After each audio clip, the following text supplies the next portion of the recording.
Imagine a moment so staggering that all of humanity stands in stunned silence.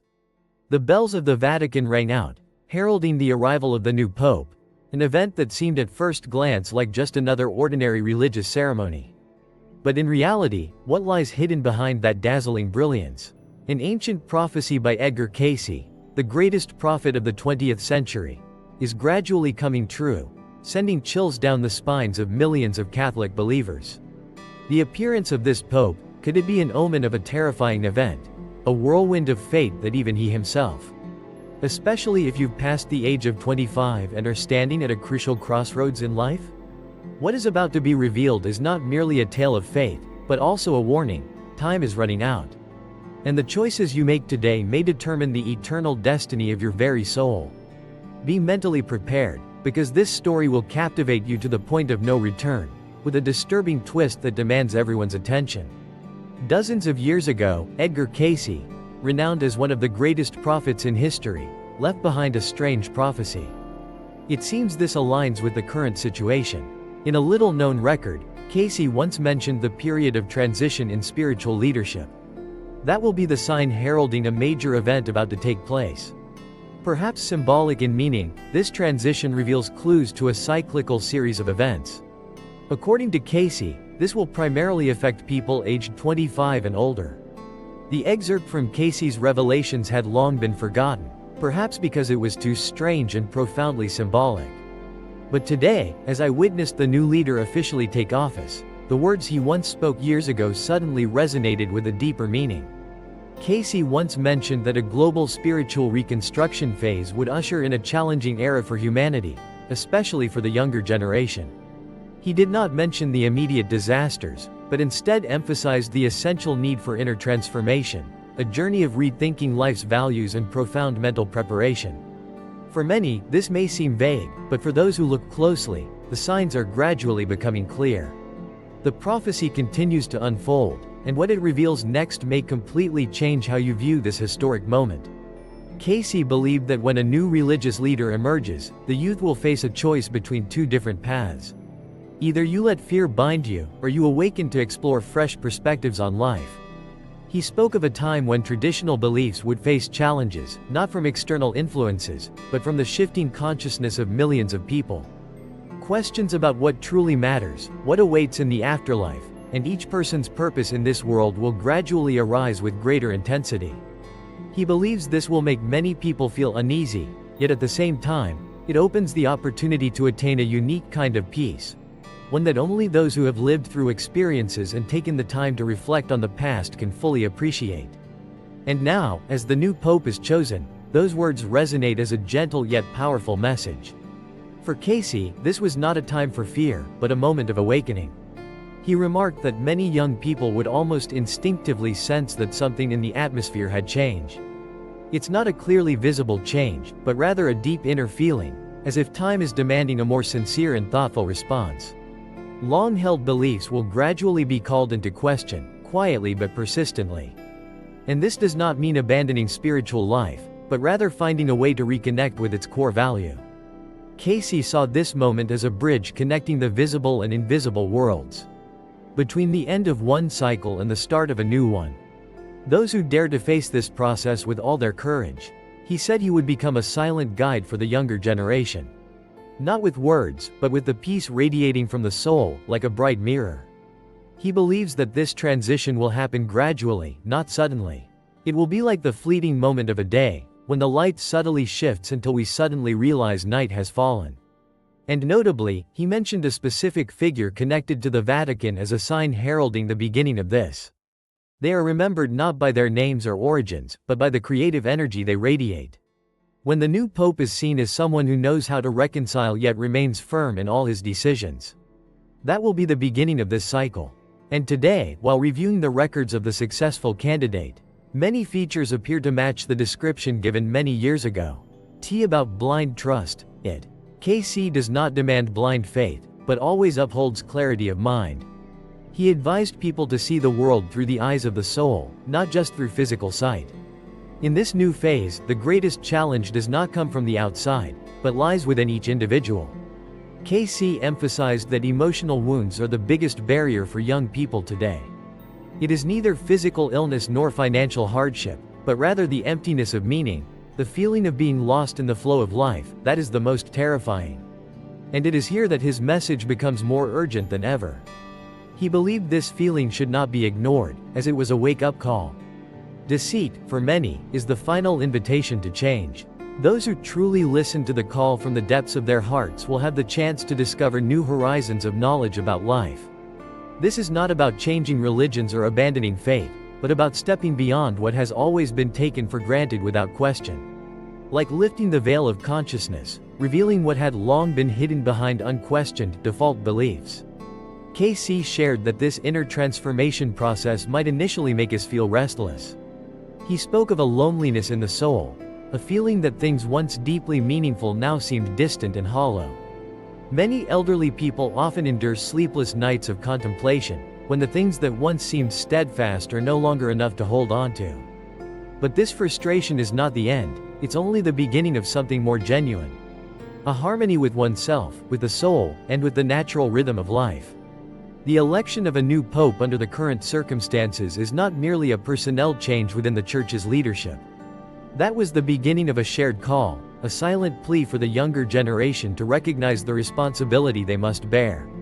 According to Edgar Cayce, that role is far more significant than what people commonly believe.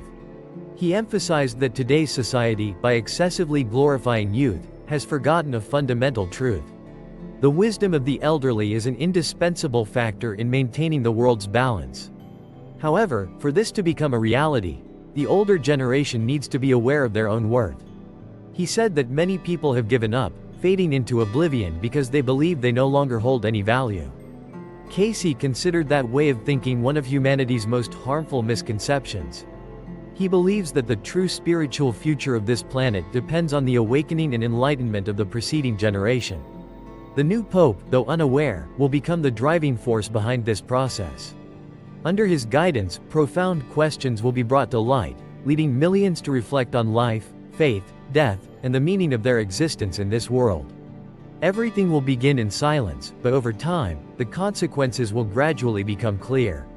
Cayce believes that after the age of 25, people can live more authentically as themselves.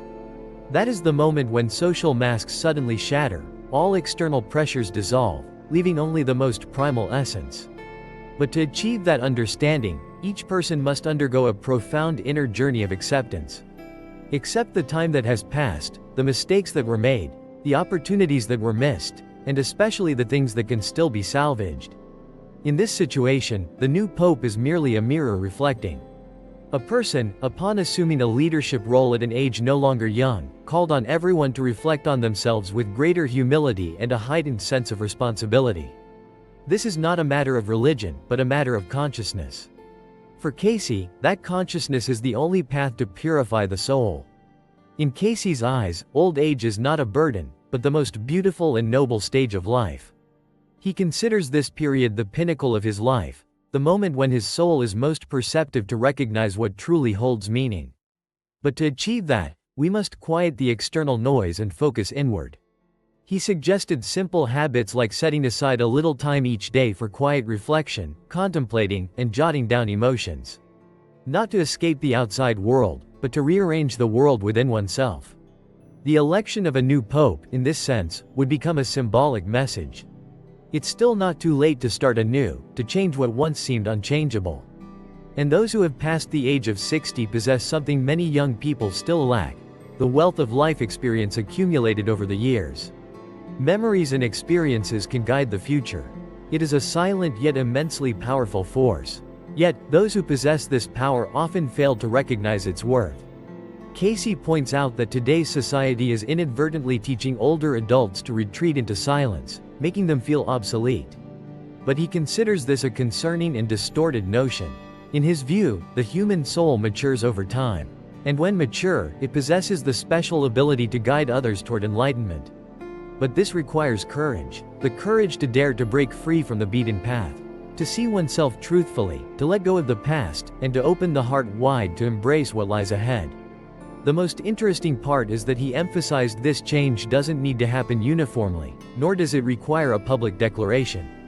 Just one awakened elder, and that vibration will ripple out, transforming everything around them.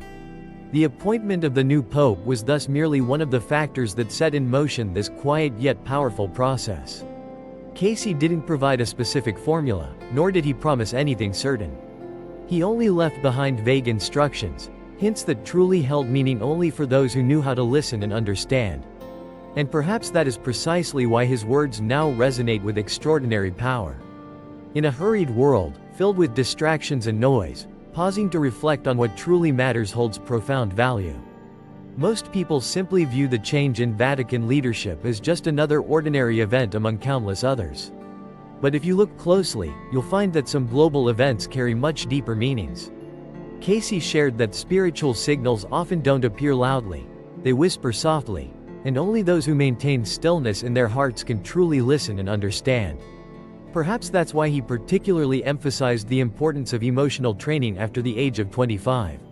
Not to return to the starting point, but to live out the most essential things to the fullest. According to him, emotional preparation also involves having the courage to confront the things one has left behind. Meanwhile, many elderly people still carry in their hearts lingering regrets, simmering resentments, and unresolved decisions that remain without answers. Edgar Cayce saw this as an opportunity, not something to worry about. He said that once past the age of 60, the soul has matured enough to transform pain into wisdom.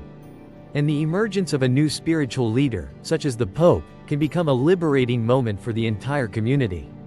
It's not because of the content of his speech.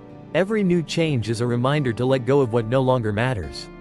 Therefore, Cayce advises older adults to look back on their life journey with more affection and compassion. Not to forget the past, but to understand the meaning behind each journey taken. For him, this was the true rebirth of his spiritual life. However, he also reminded that not everyone is willing to accept this offer. Many will resist change, clinging to old habits, rigid thinking, and outdated beliefs. He believed that this resistance only brought suffering, for the world never ceased to change. Those who refuse to change from within will grow increasingly lonely and lost. Therefore, the role of those who awaken becomes extremely important. Cayce believes there's no need to persuade or teach anyone anything at all. Simply live peacefully and fully in each moment. That alone is enough to transform everything around us. When the elderly choose to live with clarity, they become a steadfast anchor in the chaos of life. In a time when many find themselves in a state of doubt, exhaustion, or feeling lost, your presence is more precious than any advice. It is a silent yet steadfast support. And this is exactly what Cayce particularly emphasizes. No one is too old to begin. He said that the soul never grows old, only the body ages. One's mission in life can be discovered at the age of 70, 80, or even later. But to truly understand that, one must dare to look deep within oneself with a humble attitude. Living sincerely doesn't mean doing great things, but being true to yourself. Sometimes, a person's mission is quite simple. Just tending to a tree branch, writing a single sentence. To give helpful advice, one must first listen sincerely and attentively. Those small acts may not make the headlines, but their impact runs deep. And upon realizing this, the older adults began to return to their place in life with a more relaxed mindset. In the current situation, the new pope is not a distant figure. Just a small sign, a gentle reminder that every change begins within ourselves. Cayce's vision lacks clarity and decisiveness. He didn't believe in fate or unavoidable tragedies. For him, everyone holds the key to their own liberation in their hands. And this also applies to those who have weathered life's ups and downs. Having witnessed the world change before my eyes, endured countless losses, moments of quiet reflection, and bright new beginnings. He believed that this very quality gave that group a level of sensitivity that young people had yet to attain. When embraced, that sensitivity transforms into wisdom. But if ignored, that sorrow will turn into unbearable agony. And that is why many elderly people today carry within them a deep, unspoken sorrow, yet cannot quite grasp its root cause. Cayce sees this pain as a signal reminding her that something needs attention. Not the flesh, not the emotions, but the spirit. That call is truly heard only when the soul is still and willing to listen. The election of the new pope took place just as millions of people over 60 were searching for the meaning of life. Perhaps not through consciousness, nor through words, but through a restlessness that keeps rising in the quiet moments of the day. And that's no coincidence. Global cycles do not form by chance. Behind what may seem like mere politics or religion lies a profound intelligence. When a new figure emerges to lead, especially in an iconic institution like the Vatican, something deep within us suddenly awakens. This is like the collective subconscious of everyone awakening together. And in this case, he said older adults would feel this impact more noticeably. It's not because they are weak, but because they are closer to touching the true essence of life. Those who embrace that feeling with curiosity will discover valuable answers. Cayce sees aging as a journey back to the core values of human life. When distractions fade away and the weight of responsibility lightens, time suddenly reveals itself in an unfamiliar way. He said that in this state, the mind becomes clearer. Therefore, he emphasized that older adults should not indulge in distracting thoughts, but rather focus on what remains in life. The new pope may simply be a public figure. But for those who can see beyond appearances, he is their chance to renew their own faith. It is not about placing trust in any individual or organization. That is the belief in oneself, in one's ability to grow, change, and contribute. And so, Cayce believes this stage of life might just be the most fulfilling time. Just dare to open your eyes wide and courageously embrace everything, and life will unfold fully before you. And with the humility to start over as many times as needed, no matter what it takes. Even without knowing Edgar Cayce, anyone can grasp his message, for it speaks of simple truths that everyone understands. At some point in life, every one of us has questioned the meaning of our own existence, especially when old age unexpectedly comes knocking. Am I still important? Do I still have anything left to give? Cayce's answer was clear: yes. Just being alive is already a purpose. But that purpose doesn't have to be grand in the eyes of others. It only needs to be true to the one living for it. A warm glance, a gentle word, or a timely shared memory, any of these can change a person's life. Cayce asserts that the world needs this now more than ever before. Amid the hustle and bustle of life, the serenity of someone who has weathered many storms yet still holds faith in the goodness of things is truly a priceless gift. And that is precisely what the older generation has always been willing to give wholeheartedly. Cayce also emphasized that most of humanity's greatest moments were foreshadowed by small, subtle signs beforehand. Even a simple change, such as selecting a new spiritual leader, can have profound and far-reaching impacts. When those signs appeared, he said only the sharp-eyed could spot them. Perhaps that's why he kept emphasizing the importance of maintaining a clear and alert mind. Wisdom is not the accumulation of knowledge, but the ability to deeply comprehend what lies right before your eyes.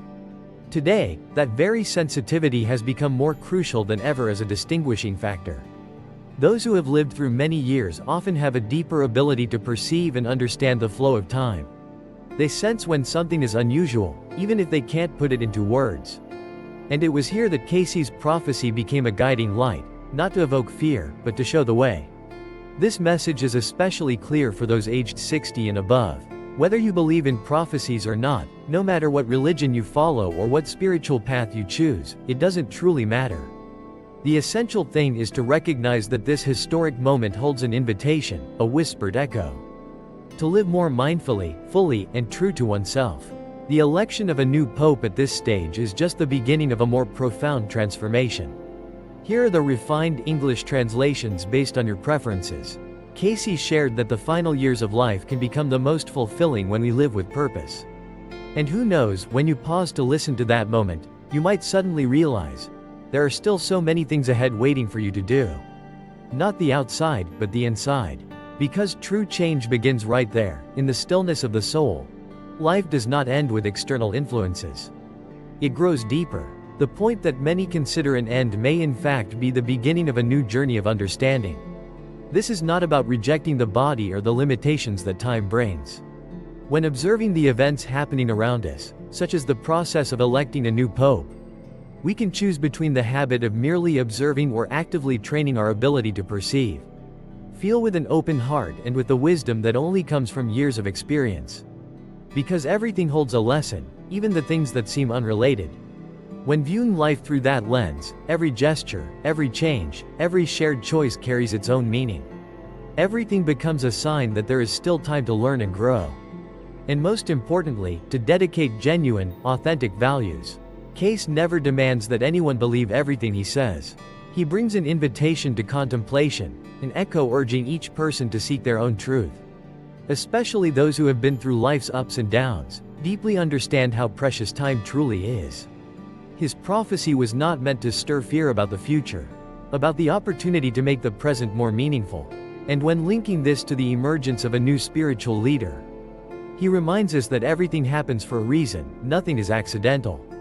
Every ending phase opens an opportunity to start anew with deeper awareness. They read this far, perhaps you. Life doesn't demand rigid answers, but asks that we know how to listen. Listen to the whispers within your soul as the outer world never ceases to change. Listen and choose wisely. If this message has reached you, remember to follow the channel and share with others who also want to reflect on this moment. Sometimes, just one new idea is enough to change the entire course of a person's life. Another perspective on what's happening. And if this case holds true, then this is the moment to examine more carefully. Don't look outward, but look inward. For many people, the new pope may simply be a public figure. But to the discerning, he embodies a higher meaning. A symbol of transformation, the mirror reflects the inner cycles within each of us. And you, those who have passed the age of 60, are the ones carrying within you what the world needs most right now. Wisdom honed through the years, may it find fertile ground to blossom and bear fruit.